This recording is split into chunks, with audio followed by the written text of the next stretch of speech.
Innal hamdalillah nahmaduhu wa nasta'inuhu wa nastaghfiruh wa na'udzu billahi min shururi anfusina wa min sayyiati a'malina may yahdihillahu fala mudilla lahu wa may yudlil fala hadiya lahu asyhadu an la ilaha illallah wahdahu la syarika lahu wa asyhadu anna muhammadan abduhu wa rasuluh la nabiyya ba'dahu.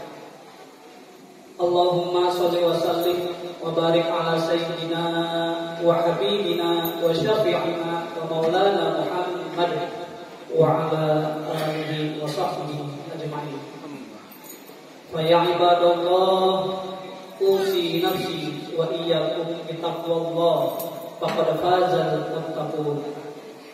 Faqala ta'ala fi kitabihil karim a'udzu billahi minasy syaithanir rajim. Ya ayyuhalladzina amanu taqullaha haqqa tuqatih wa la tamutunna illa wa antum muslimun.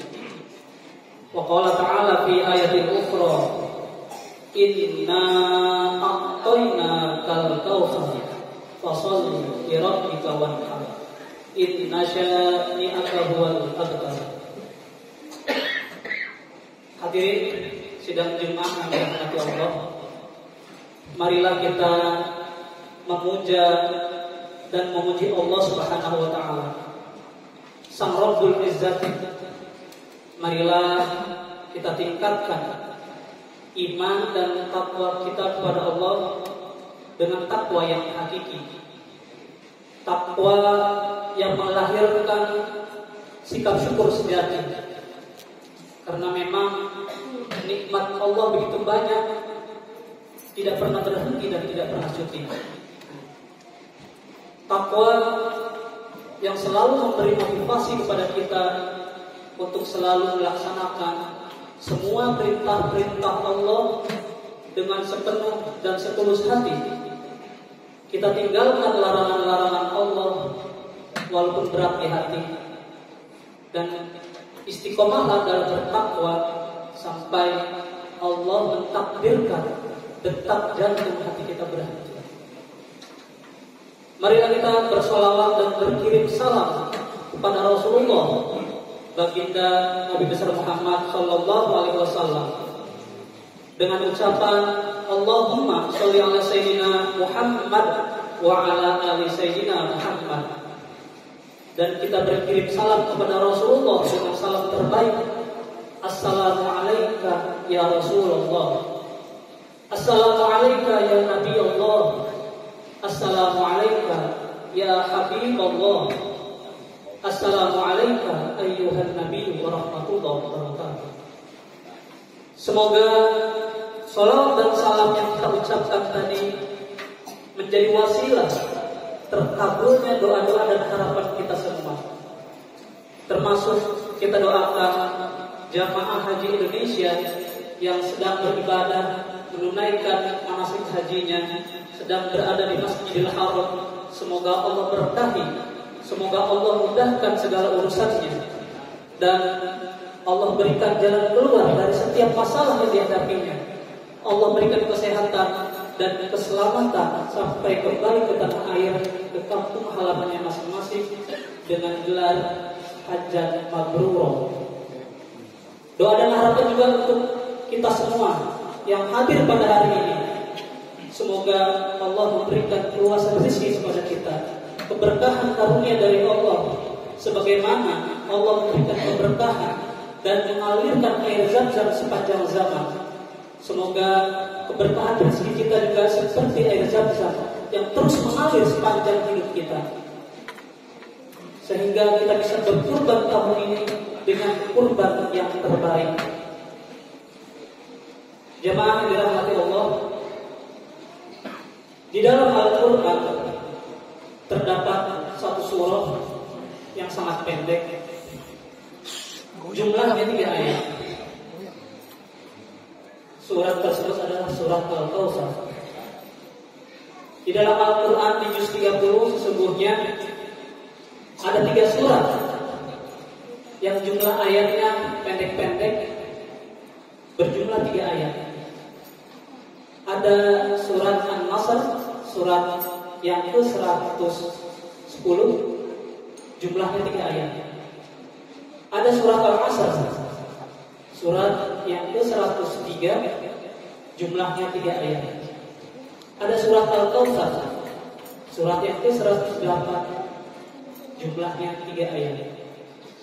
Di antara 3 surat yang berjumlah masing-masing 3 ayat, surat Al-Kautsar ayat-ayatnya paling pendek. Namun jemaah sekalian yang dirahmati Allah, menurut para ulama, walaupun Al-Kautsar ayatnya terpendek, tapi punya pengaruh jangka panjang, punya dampak yang besar bagi kehidupan kita dari dunia sampai akhirat. Kalau kita mampu dan mau memahami, tadabbur dan mengamalkan surat Al-Kautsar ini. Ada keajaiban di dalam surat Al-Kautsar. Surat Al-Kautsar setiap ayatnya berakhir dengan huruf Ra. Bismillahirrahmanirrahim. Inna a'tainakal kautsar fasholli lirabbika wanhar. Inna syani'aka huwal abtar. Setiap ayatnya berakhir dengan huruf Ra. Huruf Ra dalam urutan huruf hijaiyah termasuk huruf yang ke-10. Kemudian surat Al-Kautsar, suku katanya berjumlah ada 10. Inna 1, A'tainaka 2, Al-Kautsar 3, Fasholli 4, Lirabbika 5, Wanhar 6, Inna 7, Syani'aka 8, Huwa 9, Al-Abtar 10. Kemudian surat Al-Kautsar, huruf alifnya berjumlah 10 huruf. Apa maknanya dari tiga hal tadi berjumlah 10? Perintah di dalam surat Al-Kautsar, perintah wanhar, perintah berkurban dilakukan setiap tanggal 10 Zulhijjah. Apa bihadzal hadis antum mu'minun? Apakah kamu menganggap remeh surat Al-Kautsar ini yang jumlahnya pendek, yang ayat-ayatnya pendek, jumlah ayatnya sedikit? Apa bihadzal hadis antum mu'minun? Jamaah sekalian yang dirahmati Allah, kita tinggalkan sejenak keajaiban surat Al-Kautsar. Kita coba kembali kepada kandungan dari kata Al-Kautsar itu sendiri. Kata Al-Kautsar memiliki banyak tafsiran. Para ulama ada yang menafsirkan 9 makna kata Al-Kautsar. Ada yang menafsirkan sampai 12. Bahkan ada yang menafsirkan sampai 15 makna tafsir dari surat Al-Kautsar itu sendiri. Secara umum, Al-Kautsar bermakna nahrun fil jannah, sungai di dalam surga. Atau dalam tafsir yang lain, Al-Kautsar adalah al-haud fil mahsyar, telaga Rasulullah di padang mahsyar. Namun kalau kita mau merujuk pada tafsir Ibnu Abbas, Ibnu Abbas adalah seorang mufassir di kalangan sahabat. Beliau mengatakan bahwa Al-Kautsar bermakna al-khair al-katsir, kebaikan yang berlimpah, kebaikan yang sangat banyak. Hadirin sekalian, nikmat Allah begitu banyak, sangat berlimpah, sehingga Allah langsung memvonis, karena Allah tahu kita tidak mungkin bisa menghitung dan tidak bisa menciptakan alat hitung yang modern untuk menghitung semua nikmat Allah. Dengan kalimat wa in ta'uddu nikmatallahi la tuhsuha, seandainya kamu menghitung nikmat Allah, kamu pasti tidak akan bisa menghitung nikmat Allah tersebut. Namun vonis tersebut bukan berarti kita tidak mau merenungkan tentang nikmat Allah. Ada 2 nikmat yang perlu kita renungkan hari ini. Pertama, kesehatan. Yang kedua, penghasilan. Jamaah sekalian yang dirahmati Allah, kita bisa hadir ke sini karena Allah memberikan kita kesehatan jasmani yang sempurna, sehingga kita bisa melangkah dalam keadaan sehat walafiat. Semoga ini termasuk bentuk syukur kita kepada Allah karena kita diberikan kesehatan. Namun mari kita coba merujuk kepada praktek Rasulullah ketika mendapatkan nikmat yang banyak atau al-khair al-kathir atau al-kautsar. Rasulullah bersyukur ketika mendapatkan nikmat yang banyak.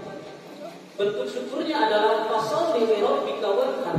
Rasulullah banyak mendirikan sholat. Sholat fardunya dikerjakan dengan penuh disiplin, tidak pernah menunda-nunda. Sholat sunnahnya terus ditambah, baik kualitasnya maupun kuantitasnya. Ketika Rasulullah sholat tahajud, rakaat pertama surat Al-Baqarah, rakaat kedua surat Ali-Imran, dan seterusnya, dilakukan sholatnya dengan panjang dan rakaat yang banyak. Sampai-sampai Rasulullah hatinya bengkak. Aisyah pun bertanya, "Ya Rasulullah, kenapa sholat begitu ekstrim sampai bengkak kaki? Bukankah dosa yang masa lalu, masa kini dan masa yang akan datang sudah Allah ampuni?" Rasulullah menjawab, "Ya Aisyah, afala tasunu abdan syakura? Apakah aku tidak pantas? Apakah aku tidak boleh menjadi hamba yang bersyukur atas nikmat tersebut?" Jadi sholat yang dilakukan Rasulullah dalam rangka bersyukur karena Rasulullah diberikan nikmat berupa pengampunan. Bagaimana dengan kita ketika kita diberikan kesehatan? Apakah sholat fardu kita dikerjakan dengan disiplin? Apakah sholat sunnah kita terus ditambah? Mari kita coba cek satu persatu. Ketika Allah memberikan kita bisa melihat, apakah penglihatan yang kita gunakan untuk membaca Al-Quran satu hari satu juz? Sanggupkah kita meluangkan waktu setiap hari 30 menit minimal untuk bersama Al-Quran? Allah memberikan kita pendengaran. Apakah pendengaran kita gunakan untuk menikmati dan mendengarkan ayat-ayat Allah, ataukah mendengarkan suara-suara yang lain atau lagu-lagu yang bisa menimbulkan syahwat dan menimbulkan maksiat? Kalau belum kita lakukan seperti itu, apakah kita pantas disebut menjadi hamba yang bersyukur? Mulut yang kita gunakan, mulut adalah salah satu nikmat yang Allah berikan.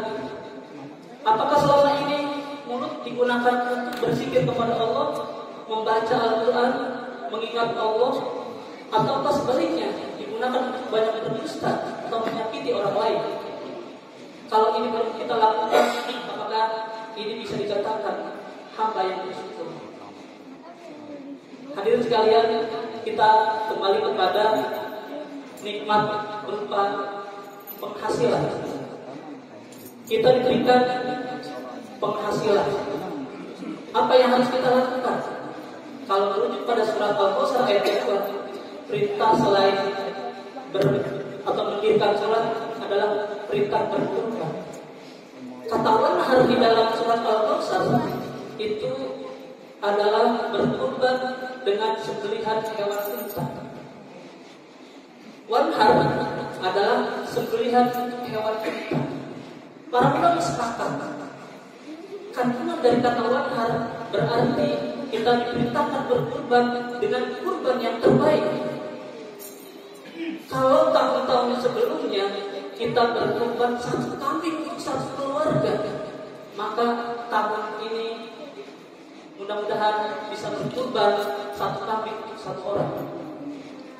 Kalau tahun-tahun sebelumnya kita berkurban satu sapi untuk 7 orang, tapi tahun ini karena Allah memberikan kita penghasilan lebih, memberikan keuntungan besar, maka tahun ini satu sapi untuk satu orang.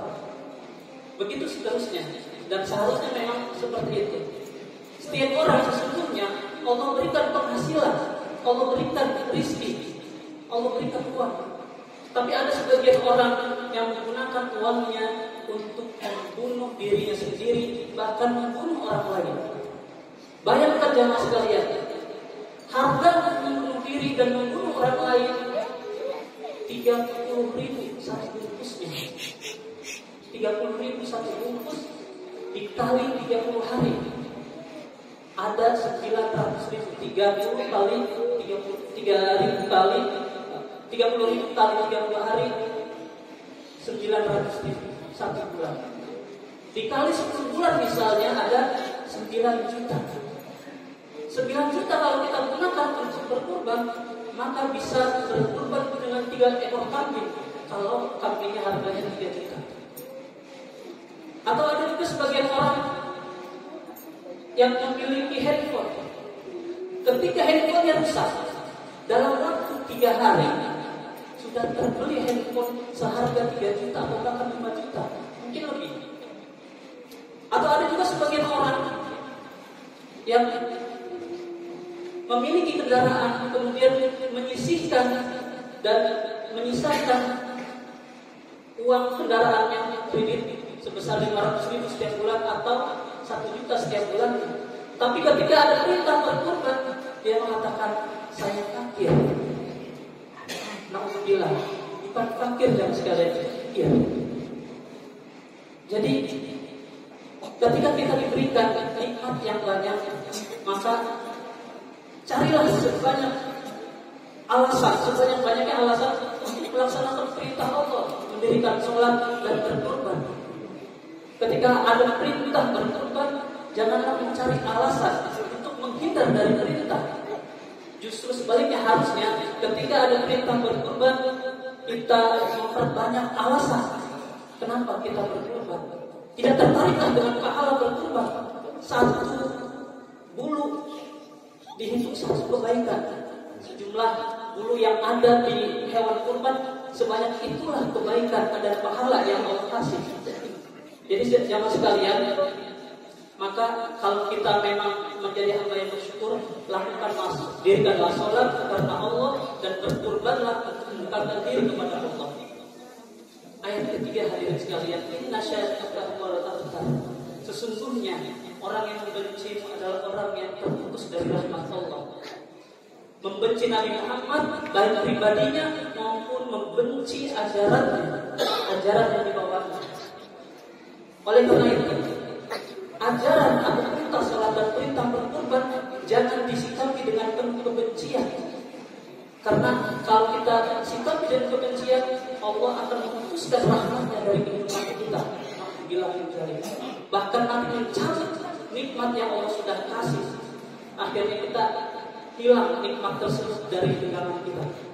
Nauzubillah. Jemaah sekalian, semoga Allah memberikan kita kemauan dan kemampuan untuk bisa berkorban kami dengan korban yang terbaik. Demikian, semoga bermanfaat. A'udzubillahi minasyaitonir rajim. Wal 'ashri innal insana lafi khusrin illa alladziina aamanu wa 'amilus shalihaati wa tawashaw bil haqqi wa tawashaw bis sabr. Barakallahu li wa lakum fil Qur'anil 'azim wa nafa'ani wa iyyakum bima fihi minal ayati wa dzikril hakim wa taqabbala minni wa minkum tilawatahu innahu huwas sami'ul 'alim. Aqul qawli hadza astaghfirullahal azim li wa lakum wa lisa'iril muslimin wal muslimat wastaghfiruhu innahu huwal ghafurur rahim. Allahumma shalli ala sayyidina Muhammad wa ala ali sayyidina Muhammad.